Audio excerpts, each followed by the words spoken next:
This is Media Sales Mastery, the podcast for media sales professionals.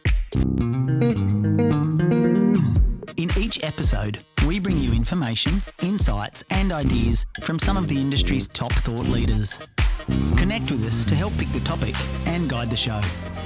This is Media Sales Mastery, the podcast for media sales professionals. I'm your host, Jamie Wood. Our topic today, serving the audience and the advertiser. Now, this is quite a niche subject, but it actually really shouldn't be. If you think about it, the entire media industry is really predicated on this idea that the audience will give their attention to the media publisher, and that will be in exchange for something of value, specifically content, either information, news-based content, or entertainment. This attention is then leveraged in most cases by paid advertisers. Now, obviously subscription is an exception to the rule, but very broadly speaking. So for people selling media, what we need to understand is that our primary objective isn't just to sell advertising. It's actually to create an engaging advertising campaign that connects with an audience and therefore gives us a higher likelihood of delivering a return for our clients, i.e. our advertisers. Now, the ability to balance the needs of an advertiser and an audience in equal measure is really critical to this, and it's very much part art, part science. Our guest today is Andy Procopis. Now, Andy is the head of campaign design and delivery for ARN. He's a former colleague of mine. He's one of my favourite people to collaborate with, and he is an expert in connecting the commercial and the content side of a media business. Couple of quick shout outs I want to do. I've been very fortunate to get a couple of gifts. Want to put a big thank you to Abe from Abe's Audio. He did what LinkedIn could not, and he got me my very own LinkedIn hoodie. So thank you, Abe. Very thoughtful gift.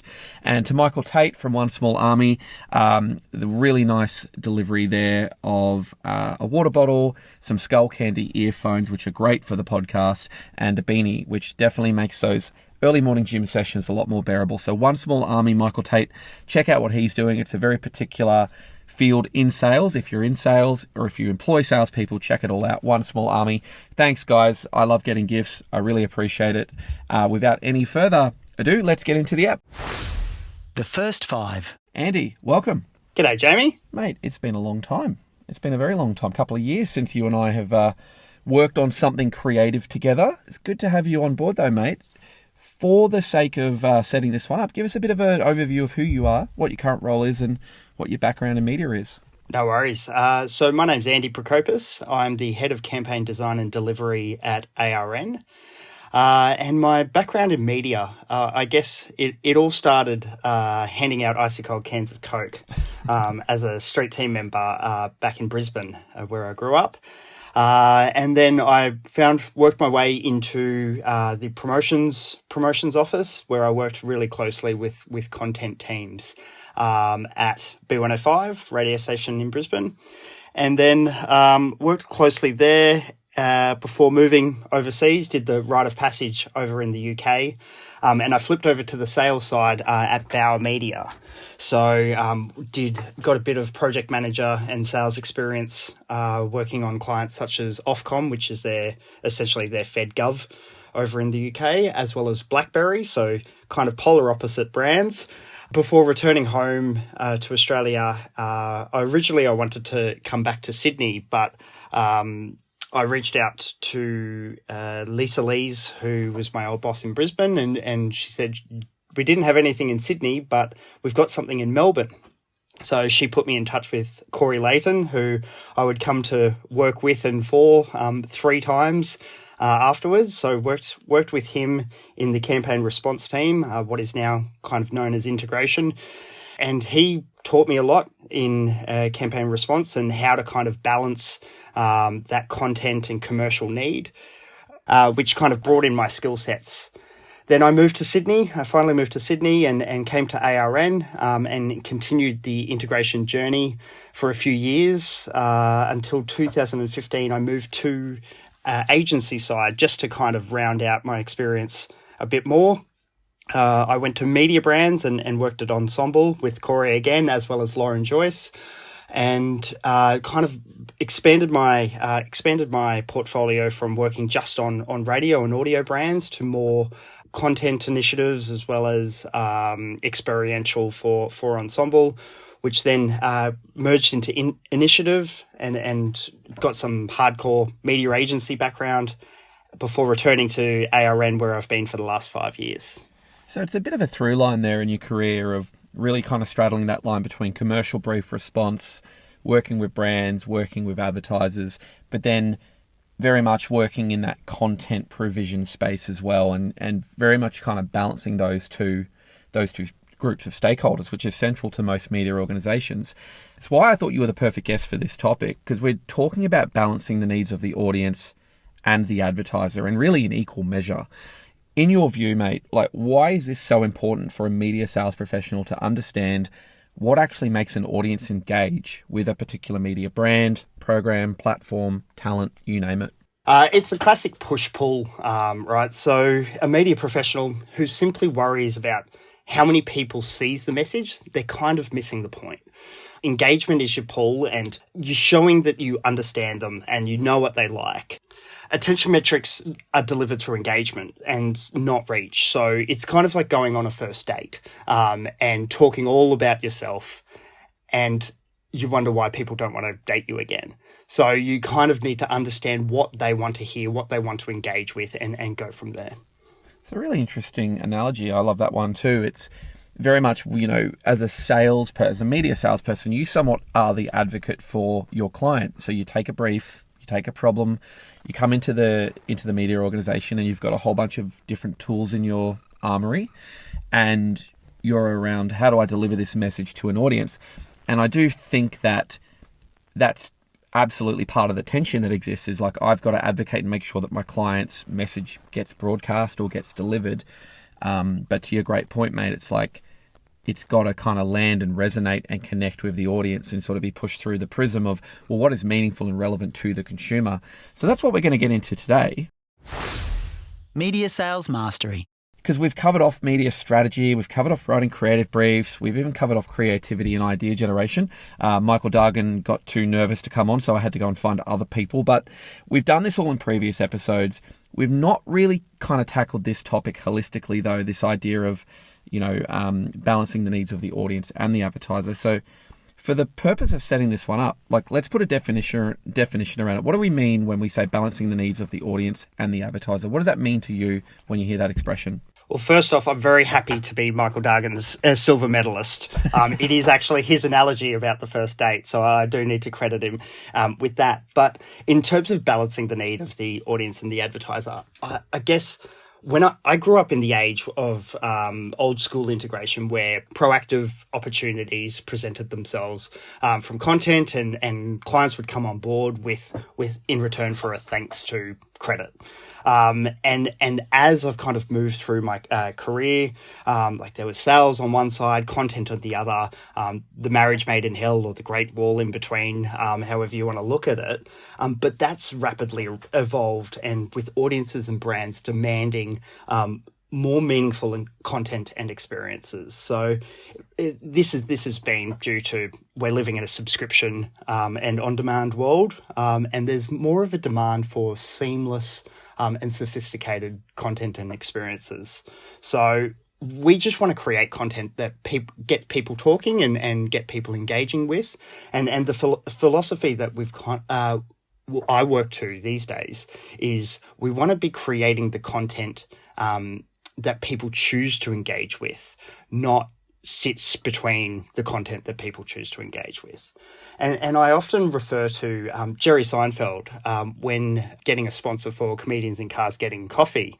Acura, the car brand, they had a bit of a partnership and that trust with Jerry. And Jerry wrote the commercials so it fit with the tone and style of the show. It wasn't that stop down, interrupt the program, here's a 30-second spot, back into the program.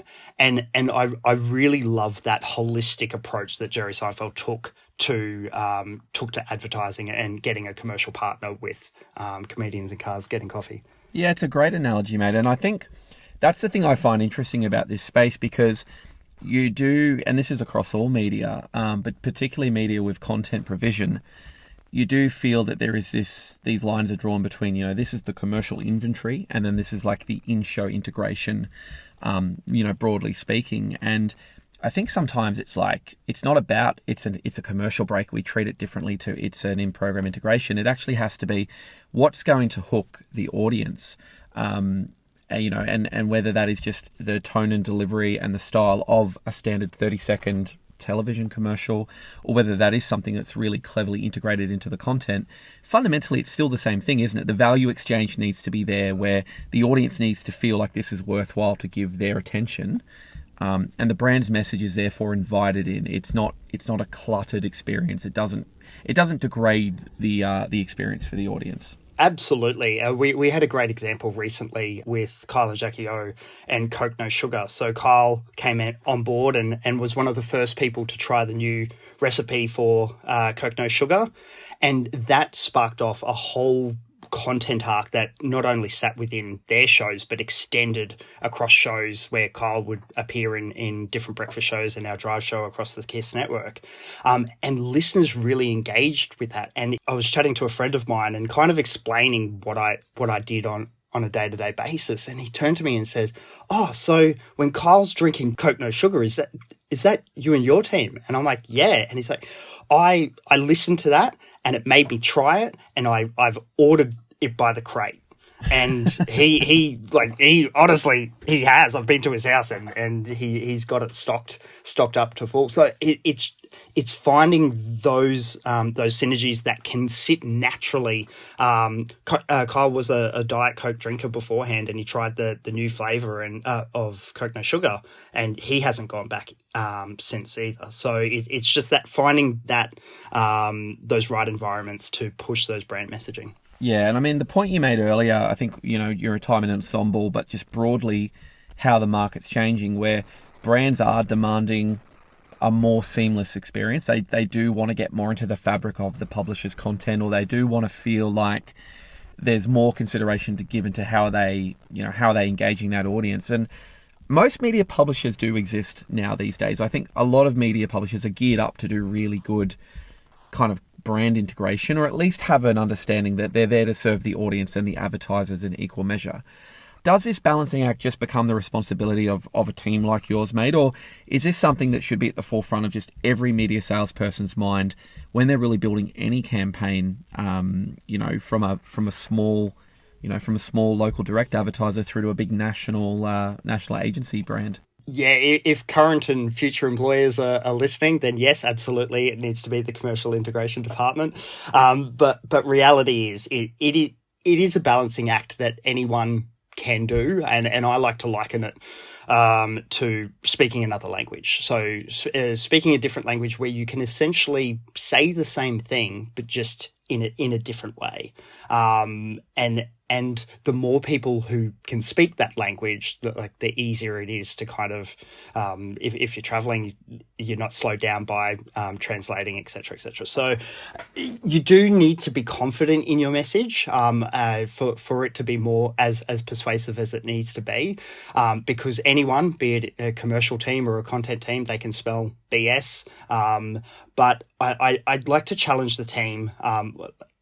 When they're about to pitch something, I like to say, would you listen to that, or would you engage with that piece of content? Or alternatively, could you sell that to the salesperson? Or if you were the salesperson, could you sell that to the agency or client partner? Because if the answer is yes, then great, play on. But if the answer is no, have a think about what your approach is. Look for what that hook is that will engage that audience, gauge that person, internally, engage that agency or client partner. It's a really good point, mate. I mean, I remember back on some of the days of you and I working on briefs, and there was always this kind of tension that existed between, well, what could we get signed off by content? What could we sell back to the client? What represented actually a good idea that got the room excited? And the pendulum could kind of swing a little too far either way, and you could naturally, intuitively know it over time. But that came from a really good understanding of the audience, and it came from muscle memory of just doing it a lot. Let's talk about understanding media audiences, right? And this is beyond the clinical demographics, the audience reach figures we get, or the move data we get for out of home, or the OzTam data we get for TV. Let's park the clinical stuff. when you're just working with a media brand or a show or a platform, what kind of questions should a media salesperson be asking to just kind of get under the hood and better understand that audience and what their connection is to the content? Yeah, I guess the first thing that I like to suggest people do is to become the audience. So it's so easy to tune into a radio show or download a podcast or watch a TV show and be that audience and kind of go, all right, who am I? Like, what's my demographic? I'm male, 38 years old. Is this targeted for me? Maybe it is, maybe it's not. Who are the type of people that I think that they're targeting to? What do I enjoy out of it? What are those moments? How am I listening to it? Like being an audio channel, there's multiple different buckets, multiple things in the audio bucket. So radio, it's a bit lean back, whereas podcasts, you need to lean in, and just kind of go through that process first. And then rather than necessarily ask questions, it will give you that fodder you need to have authentic conversations with the creators of that content. And you can say, hey, I really enjoyed this moment. Or if you're much braver than I, give a little bit more constructive feedback. But it's starting those authentic conversations, because look, content people really respond, in my experience at least, really respond positively to people engaging with what they're doing on a daily basis. So from that, questions can arise. Like, you've kind of built that foundation that you are engaged, that you understand, or that you want to understand the brand. And then from there, you can ask the questions, because it's not necessarily coming from a, hey, I want to convert this sale perspective. It's much more deeper and authentic. To give you a parallel, out-of-home does have content. It has content in a very different way, and only in certain place-based environments for the most part. But that whole thing of coming out of COVID, where you had a lot of people who were selling out of home and buying out of home, sitting behind desks, working on Zoom calls, we're starting to see now people are actually just getting out. Site tours are a massive thing. They're coming back. And it's amazing just how much going out and actually consuming a campaign in market when it's live, or doing a journey like what an audience segment would typically do. Just how much easier it is to formulate a good understanding of what it is that kind of proposition is for a brand. And I think, that idea of really just kind of leaning in and consuming the content, beyond just kind of, feeling like you can understand it, I guess the thing that I'm grappling with is that, and I said it earlier on, like, selling media is really competitive, right? And it's drummed into a lot of media salespeople, particularly in the last couple of years. It's like, it's about being nimble, remove that friction in the transaction, be accommodating of your client requests, like really push the boundaries, really make sure that your proposition comes back and is bang on with what it is the client wants. From your perspective, like, does this create a situation where often, and we're not having a go at media salespeople, we get the environment, but is there a sense that sometimes you have a media salesperson coming into a brainstorm or coming into those discussions where the brief and the objectives are just so heavily skewed to the client that they're almost doing themselves a disservice, and it's almost setting themselves up to fail with regards to having a campaign that can actually hook an audience? Short answer is yes. I think that there's a couple of questions within that. Do they come in and a brief is heavily skewed towards the client? Yes. But at the end of the day, they're paying the bills, putting it frankly. So, sure. To quote Imogen Hewitt, CEO of Spark Foundry, she said, like, we're not in the business of art, we're in the business of commercial creativity. And that's something that really resonates with me and what I do on a day-to-day basis. So it's up to us, be it commercial integration department or savvy salespeople or like a broader teams, to find that link. That's our problem to solve. Like, that's our job. So, and that's the challenge that we need to kind of overcome.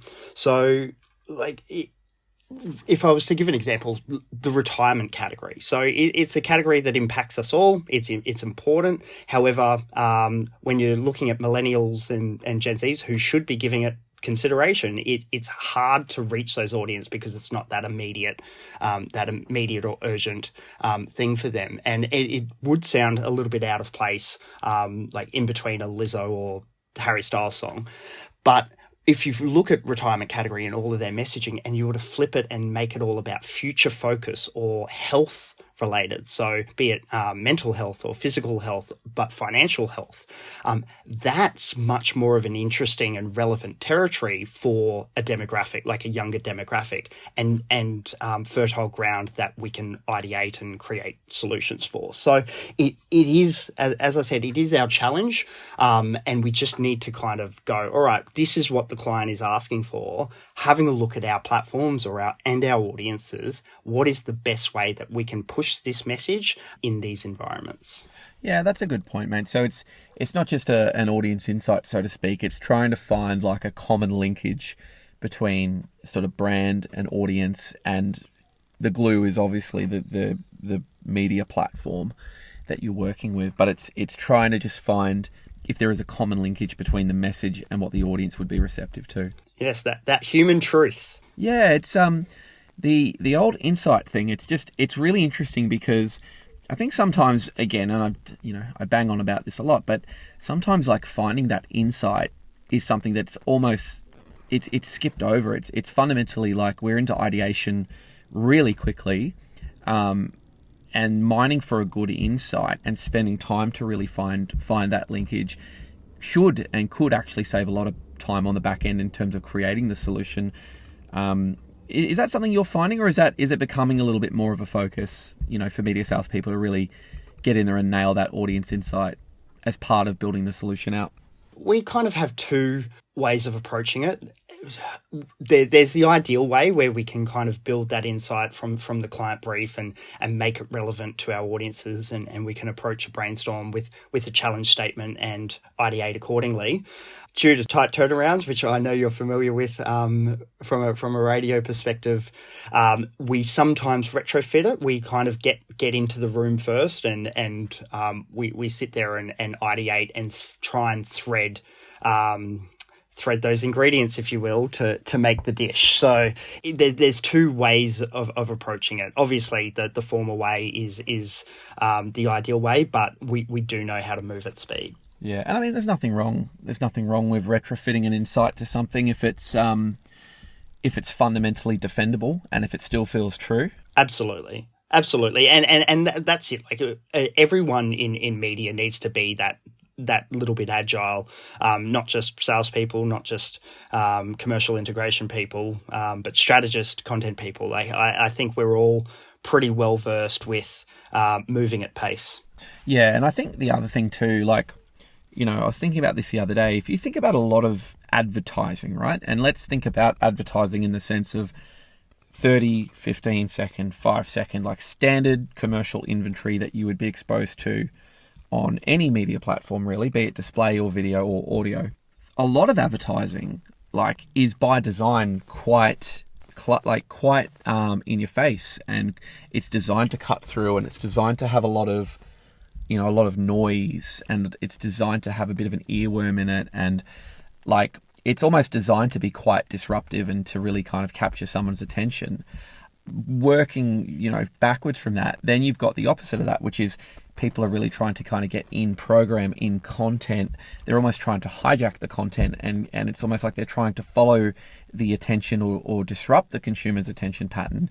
It's just an interesting kind of juxtaposition of the two, where it really feels like brands are wanting to hook the audience, but they're almost trying to get the attention through sheer brute force, as opposed to trying to kind of really find that good connection point with the audience. If that makes sense? Yeah, absolutely. Like I think going back to that lean in versus lean back style of listening, like speaking purely from an audio sense, like if you do look at podcasts, like it's lean in and you need to be grabbed from the very start, because if you lose their attention, they just switch off the podcast.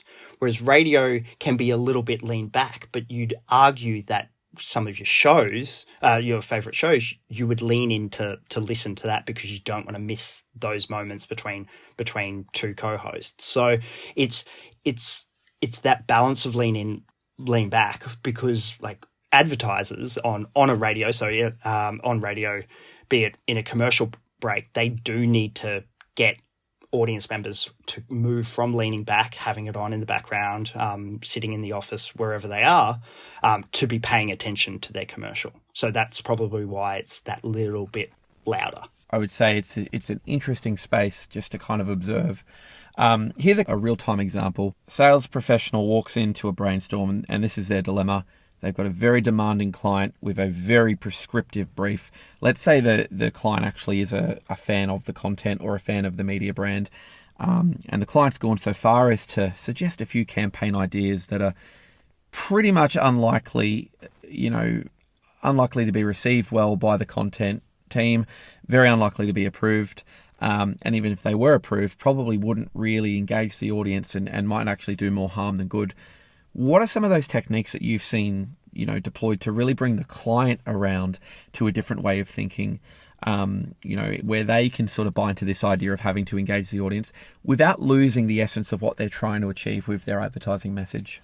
Yeah, so I'll add to my answer. So not just the client, but I think from a sales point of view, these briefs absolutely come by. And it's very, very clear that whoever can answer the brief as provided by the client will win the money. And we know that they exist. Not all of them are, but they do come about. And I think the important thing from a sales perspective is if you do put in the groundwork with your sales optimizations teams, with your content teams, and they know that you get the brand. So you've listened to the shows, you've engaged with the content teams, done all of that groundwork.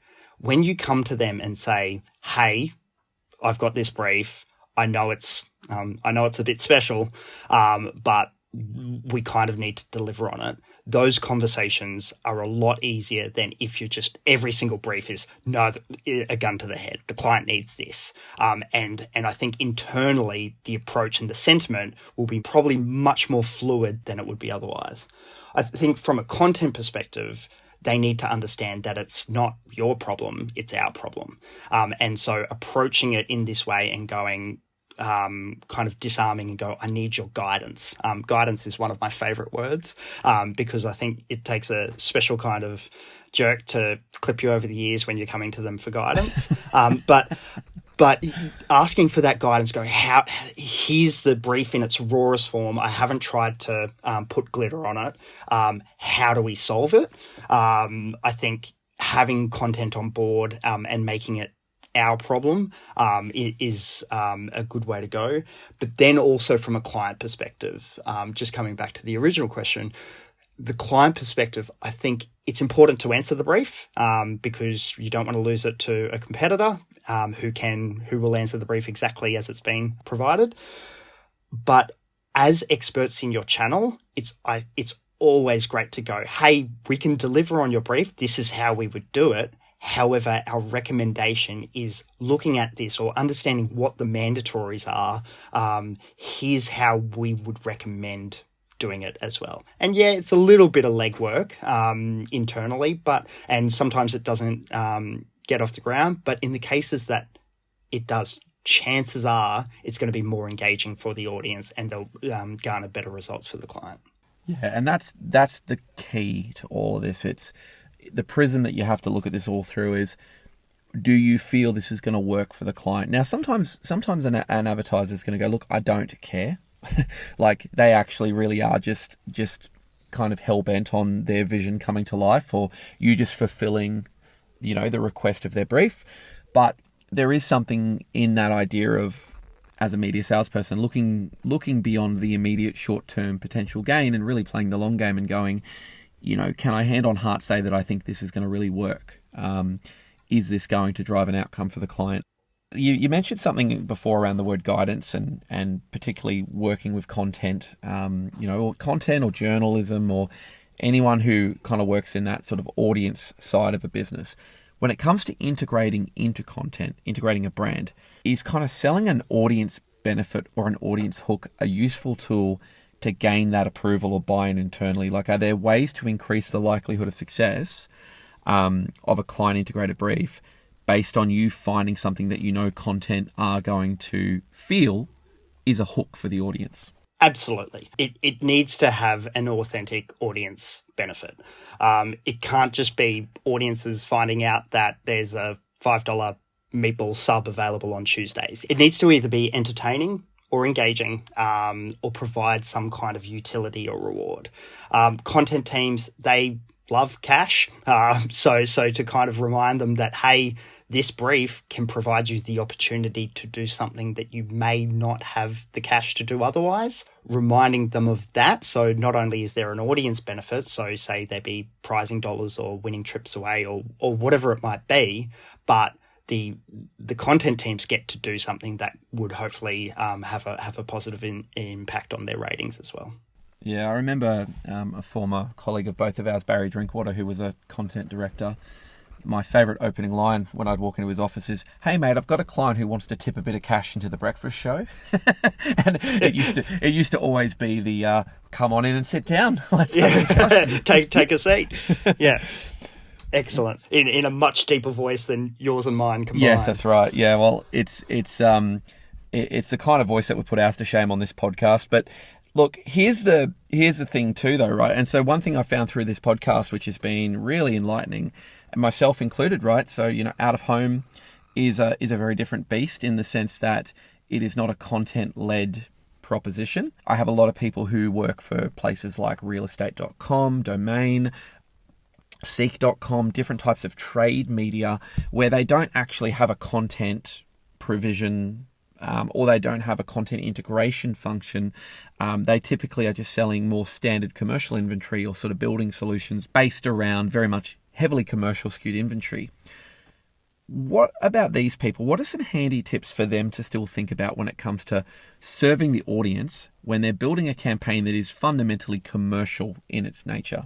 I think we, as a business, as an industry, have moved past delineating that commercial and content airtime to a fair degree, and look at things more holistically, because it like content, they spend so much time crafting their shows and music, and there's so much science behind, like maths behind the magic, as Duncan Campbell would say.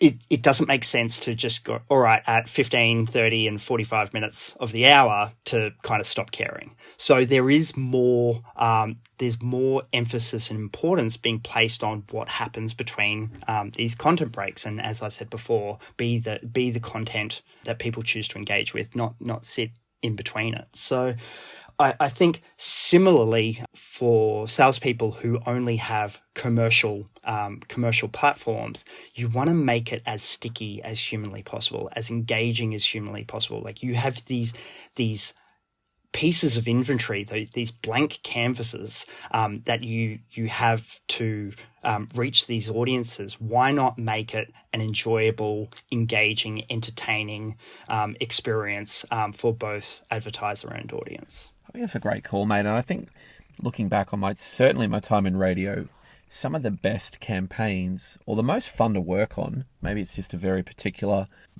type of experience that I remember having, were the ones that were very much like commercial inventory led, but they were just very cleverly deployed and put together in a way that made them almost kind of feel, it was almost like you were hiding the advertising message in commercial inventory dressed up as content, like it was almost masquerading as something more than just a commercial break. Absolutely. Some might say integrated AF without a drop of content airtime. Yes, I was going to use that quote.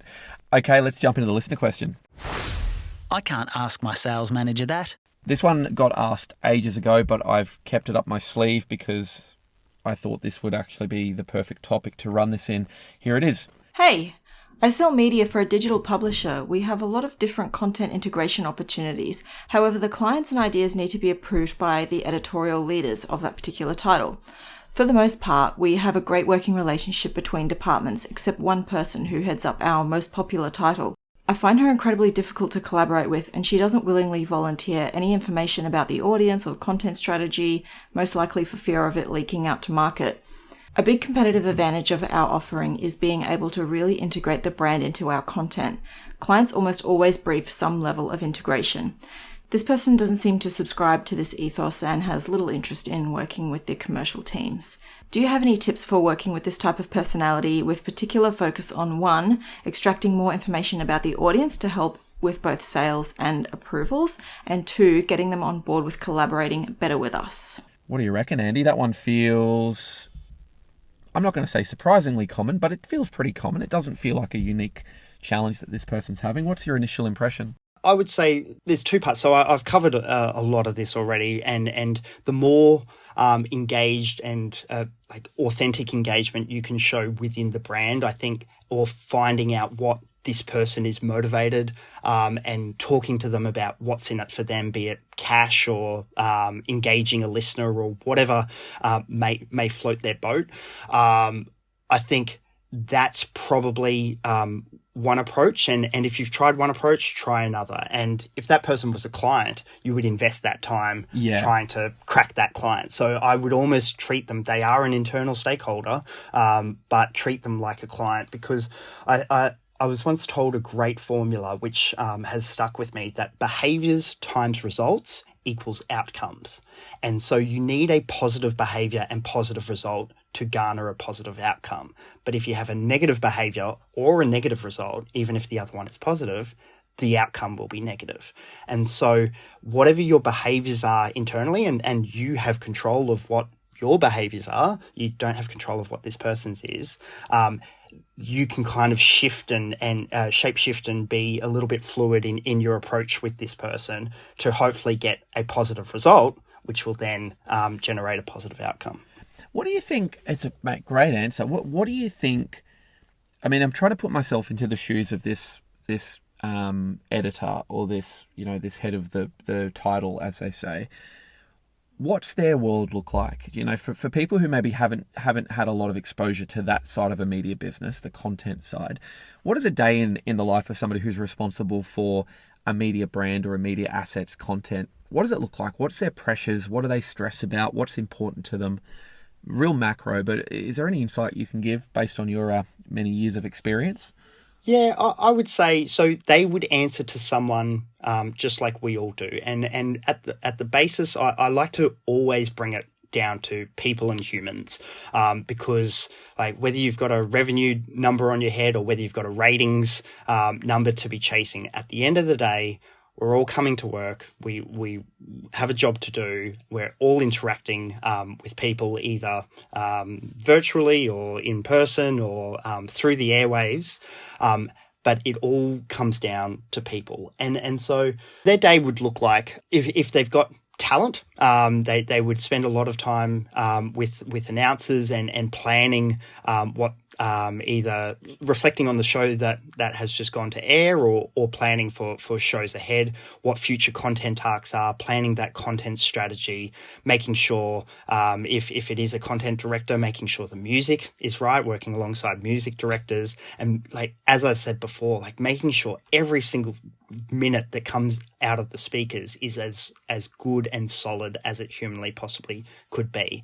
So chances are, if they are the number one title and they're performing great, they probably don't want to rock the boat too much. So if you're approaching them with, hey, my client needs us to do that, without any consideration of what their brand values or what they stand for, then it's probably not going to generate the best outcome for you. However, if you kind of go, hey, I listened and you run this regular segment, could we integrate this client into that regular segment, or could it go ahead this way? Or I heard you promoting XYZ on the air, could we potentially do this or fit it into this time slot? That I think really, really helps your chances to get a better response. And if they say no to that, I think you're well within your rights to go, well, what do you think could work?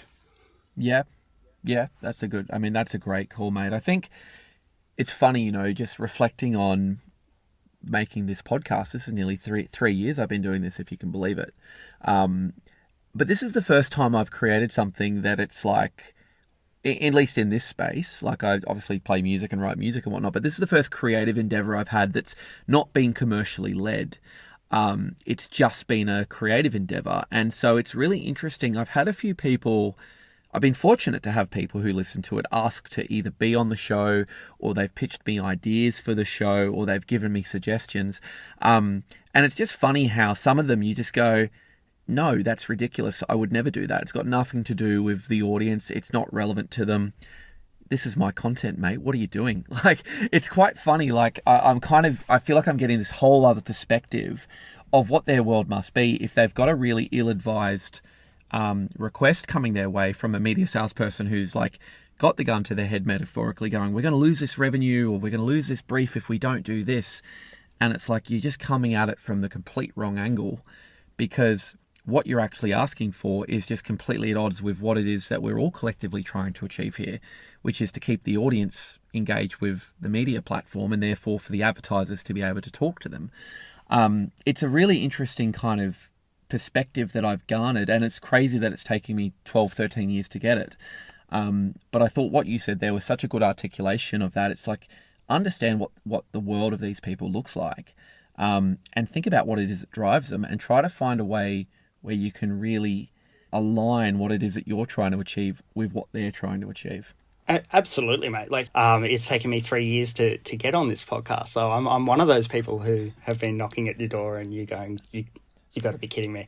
Well, I did say pitch me some topics, and I don't recall getting any. So, but we've gotten here now, which has been fantastic. But I would say, just for people who don't have a podcast or a content creation outlet, I liken it as someone coming up to you and saying, "Hey, I need you to wear this branded T-shirt," and the branded T-shirt is a brand that you don't necessarily align with, or if you're like me, you don't like wearing T-shirts, but you would be confronted by someone trying to force a item of clothing that you may not like, or a brand that you don't like, without any consideration of your own personal brand values. Incongruent with your own values. Exactly. Yeah, absolutely. That's a really good way of putting it. And I think, like, to expand, in the right context, you can actually wear something that you wouldn't otherwise wear too. Like, there are charities for daggy socks and for wearing the same clothes for 3 days in a row. Shout out to Orange Sky.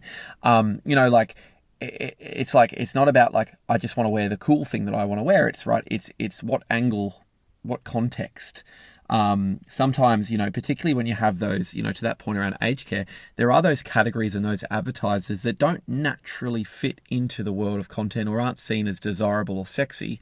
And sometimes it's actually about finding that hook or that angle that can actually make it relevant. And there is a real art to that. I mean, you certainly would be somebody I'd say who has a particular skill in that area, but it's something that people can develop through practice and through repetition and through just giving it a good red hot crack a couple of times until they sort of find the sweet spot. Just to kind of hammer home the point earlier, engage with the content. Even if you're not listening to one specific show, like if you are listening to just any radio show or any podcast or watching any TV show, just take note of what you enjoy, what you like about it, like what are the good moments, how it makes you feel, because at the end of the day, we've all been sold something at some point, and we've all consumed content at some point. So it's just a matter of kind of putting that personal lens rather than the clinical brief. A brief arrives, need to answer brief, need to pitch response process that we can very easily get swept up into every day. Yeah, definitely. And I think that's a great ending point, mate, is that at the end of the day, like, the market is shorter and shorter. That demand, for better integration and for really kind of pushing the boundaries of what a brand's asking for, they're going to exist. They're going to remain. So it's very much about just kind of keeping this at the forefront of a lot of those kind of discussions and really making sure that you are advocating for your client, but very much asking the question, does this serve the audience as well? Mate, I've got one final question for you. Go for it. You've lived in Brisbane, London, Melbourne and Sydney. What's your favourite city? Oh, mate. Only one of them has a big brown snake. That would be beautiful Brisbane, Australia, home of the 2032 Olympic Games. Yeah, that's it, mate. Oh, good to hear, mate. Well, hey, look, I'm going to put your LinkedIn in the show notes, people. Great. Please connect with Andy. Tune into ARN's various radio stations, of which there are many around the country, where Andy and his team are busy at work putting together great client campaigns every day. And Andy, It did take you 3 years, mate, but it was well worth the wait. Thanks for being a guest on the show, and I wish you very well, mate. Mate, it was a lovely chat, and let's not leave it 3 years until the next one. Well, pitch me a good idea and you'll get on next week, champ. See you, bud. See you, mate.